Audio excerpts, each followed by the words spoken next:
Hello everyone and welcome. This is the first lecture in a course of lectures that will have something like 48, 49 chapters and will be devoted to a particular way I've approached over the years artificial intelligence, and in particular in a way which is interesting nowadays because it provides an alternative to what is much talked about. Models, large language models, LLMs like ChatGPT. And it happens that a long time ago, at the end of the 1980s, I developed, without knowing anything about how these large language models would develop, I had started working on what turns out nowadays to be an alternative, an interesting alternative to those models. I'm not the only one to say it's an interesting alternative. I've asked ChatGPT, GPT-4 actually, what he thought or she thought or it thought about that approach I developed, and it thought it was very interesting, his words, its words, her words, and very complementary to what it represents, in particular in terms of being bottom-up. You're aware that was these billions of connections, if not trillions. Large language models are very much top-down. It's not a criticism, it's one way of approaching things.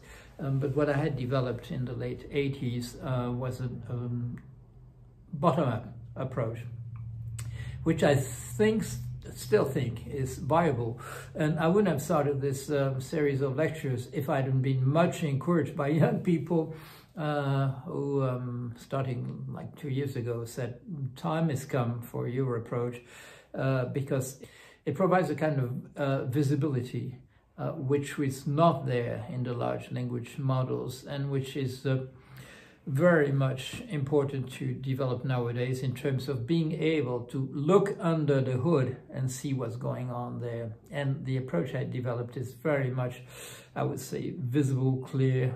If there are any transitions leading to some kind of emergence, you can say when it happened. It's not clear that you would have said it's going to happen if I add this, I must say right away, but with retrospect, it is there, and you can see what happened precisely. What I had developed, I have to say a few words more about that, because historically speaking it's important. What I had developed, it was from 1987 to 1990.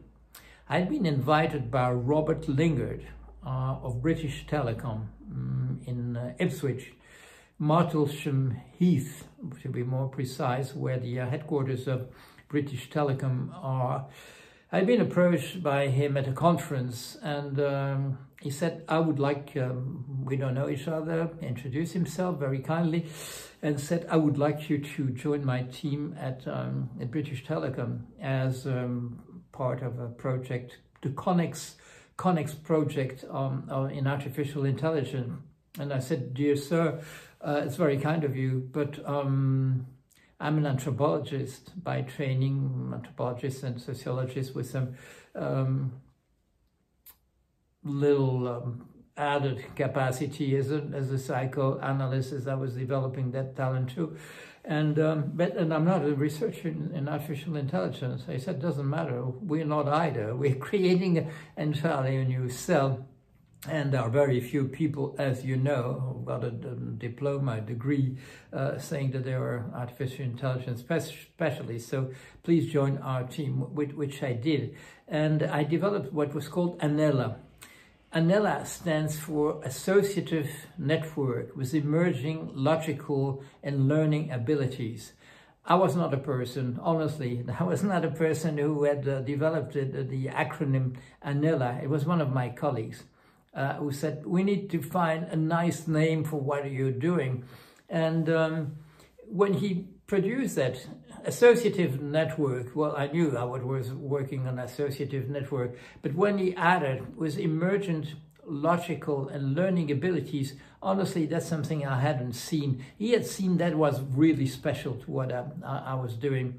There was already, although there were, I would say, quite restricted number of lines of coding, he had noticed that was probably special to what I was doing, that there was emergence of both a logical structure, and recently Stephen Wolfram has been thinking a lot about why do these things emerge that we're not expecting, and also an apprenticeship, a drive to learn, which was there in within the software. Why? Essentially because I had copied it, I had mimicked it on the way that a child acquires a knowledge. That was the, I would say, the originality of what we're doing at the same time. And that's also the reason why there was no interest whatever since 1990, when the project was abandoned, no interest for that. But as you're aware, a couple of years ago, when the GPT type models, large language models, emerged, there was more and more a kind of awareness that developed that there was some kind of other approach that was necessary. And if you've looked at some of the recent videos by Stephen Wolfram, or read his little book about what is ChatGPT, and how it works, you'll see it at different places. He says we need a way. There's probably, let's put it this way, there's a better approach to these things, a more structured one, which we don't know about, but which is there lurking. And if we understand that, it will be possible to be much more economical in the way we develop these large language models. And possibly, I would say, to make it a small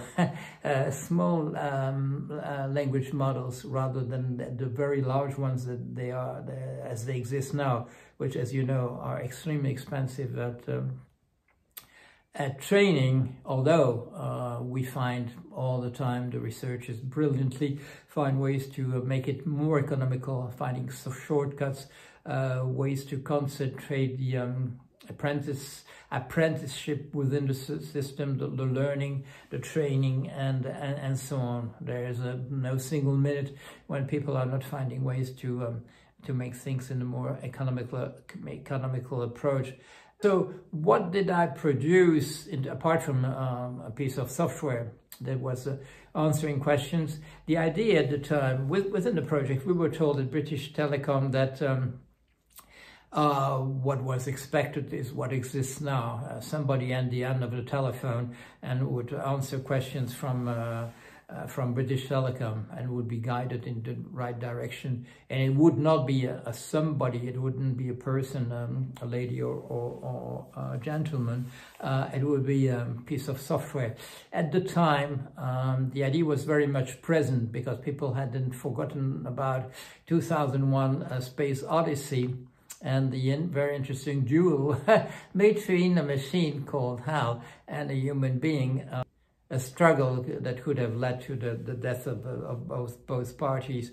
But what you remember was that the idea was that there would be a collaboration between a machine that would know a lot about the spacecraft and the spaceship and those circumstances and the human pilots of it.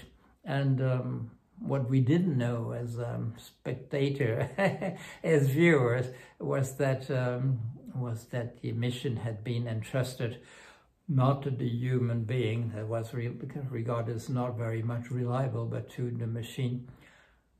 A tale of things to come, possibly, and that's part of the things we'll be talking about.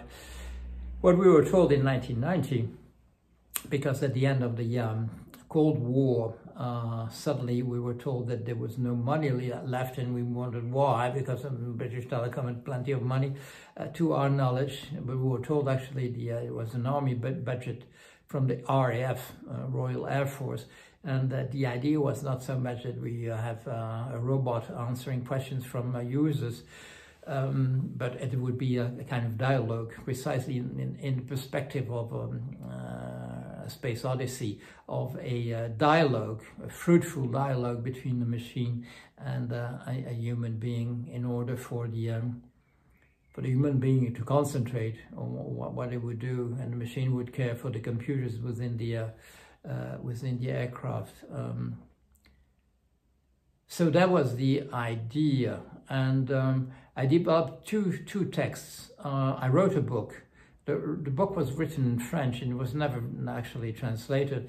It was published in 1989. At the time I was deep into the project, and it's two things. It tells about Anela as the project, but also it tells essentially the theory I had developed in order to go in that direction of developing a system which to some extent was inspired by a representation, psychological representation of the human being that would be inspired by psychoanalysis. And recently, an Italian researcher called Luca Pussati has written a book about these things, and there's one chapter devoted to Anela in those days. Luca is working on a second book where very kindly he asked me to provide a full chapter where I would talk about that project in those years. What it produced in those times was, and this is the recent cover of the book, Principe des systèmes intelligents, that's from the reprint. At some point the book was out of print. It had been published in 1989, and at the end of the 90s, because the editor was bought by another, the publisher was purchased by another publisher, and so on. It went out of print. In 2012, the book was reprinted. That's essentially material I wrote in 1989. Then in 2002, at a time where I had been able to go back to these kind of reflections, in particular because I had the honor of an award. University of California at Irvine had granted me with the award of being a Regents lecturer. And that allowed me like a year where I would go back to these artificial intelligence reflections, and I produced a quite long text called Thought as Words Dynamics. So what I'm going to do in the lectures is talk at the same time. I'll try to combine it. What is in that book, Principe des systèmes intelligents, published in 1989, and what I added as material, let's say the material for a second book, which was never published, which I wrote at the time directly in English. Thought is Word Dynamics. If you're familiar with the questions which are raised currently by the people working on large language models, and by Stephen Wolfram, when he's wondering about what's going on there, exactly you understand that notion of thought is word dynamics. The idea that there's a fully complex, organized, with high negantropy, I would say, within the language we have. Within the lexicon, there is something highly organized, and that human beings, when they get born and they start speaking, they don't have to reinvent it. It's already there. They can use that to some extent, and that's what I've said in the first chapters of the book, and this is not a spoiler, but you'll hear about it later.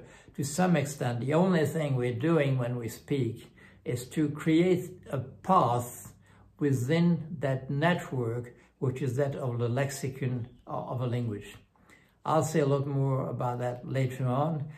This was just a brief introduction to the subject, and I'll be back soon with other videos in the same kind of series, and we'll make sure that we have some kind of format that will make it recognizable that it's a course of lectures devoted to the approach I have developed in artificial intelligence, and the time of which I believe has come and I don't believe it on my own, is because I'm surrounded by people, who are young people, who are kind enough to tell me so.